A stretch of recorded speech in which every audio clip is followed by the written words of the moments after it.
Chapter 7. Dennis Nedry jumped into a jeep. He had to hurry if he was going to make that boat. Clutching the shaving cream can full of dinosaur specimens, he drove through the park gates. A moment later, he came to another gate. This one said, "Danger, electrified fence.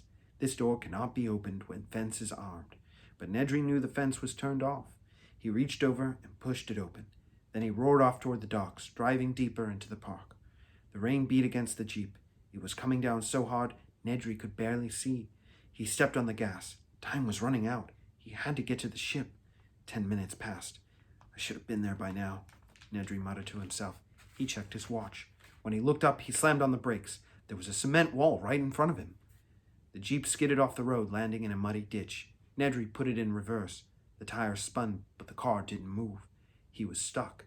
Nedry sighed as he got out of the car. He'd have to push. Hoot, hoot. A soft noise came from the woods. Was it an owl? Nedry shined his flashlight onto the trees. There was nothing there. Hoot, hoot. Nedry froze. This time he saw something, and it wasn't an owl. It was a dinosaur. Nedry peered at it through the rain. He didn't think it looked dangerous. Only 4 feet tall, it was spotted and had a bright crest on its head. And it was hopping around like a kangaroo. Nedry almost laughed. He didn't know it was a Dilophosaurus, the dinosaur with the poisonous spit. "Nice boy," said Nedry. "Now run along. I have to move the jeep." The dinosaur didn't listen. It circled Nedry playfully. "Hoot, hoot," it called. It was acting like it wanted to play, but it was getting in Nedry's way. "Go on," said Nedry. "Go home, dinner time. Aren't you hungry?"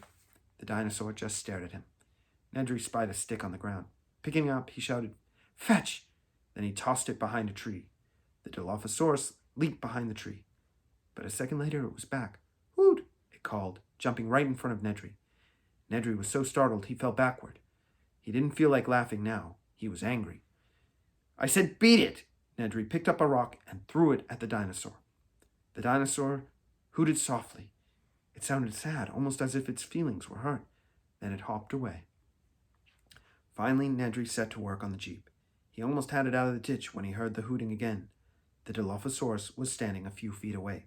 Suddenly, it reared back its head, then snapped it forward. Splat! A big glob of spit smacked Nedry in the chest. Splat! Another glob hit him in the face.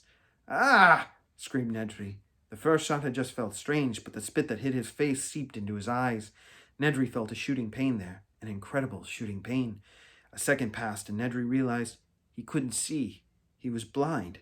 Feeling his way around, he stumbled into the jeep. He sat, clutching his eyes in pain. Then he heard a hissing sound. The Dilophosaurus was in the car, too.